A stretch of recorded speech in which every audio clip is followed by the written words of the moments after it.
শেষ ওয়াজ। এই মাদ্রাসার একজন ছাত্র উনি পাকিস্তান ছিলেন, আপনারা জানান না এই খবর, নোট করেন। ওনার নাম হাফিজ ইসমাইল।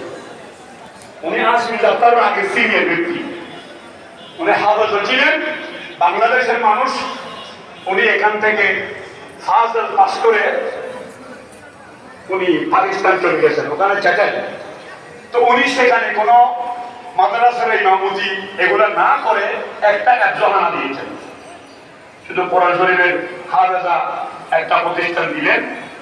তো সেখানে একটা নাম হয়ে গেল, একেবারে দামি ছাত্র যদি ওনার কাছে যায় এদেরকে সমাজ আলাদা বানিয়ে দিল। সমাজে কি এবার দামি ছাত্র, আর যদি ভালো হলে তার সময় কম থাকে। তো একজন আবার উনি হুজুরের মুরিদান ছিলেন, হুজুর আবার রুহানি মুরিদান ছিলেন।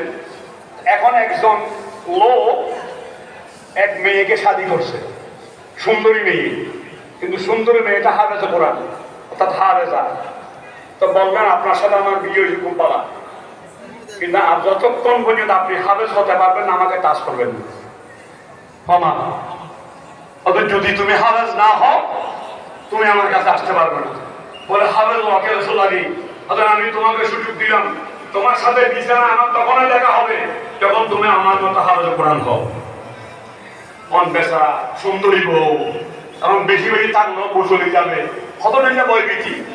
সুন্দরী বউ পাওয়া, স্বামী ভক্ত বউ পাওয়া, এটা বড় মেয়ে আমার।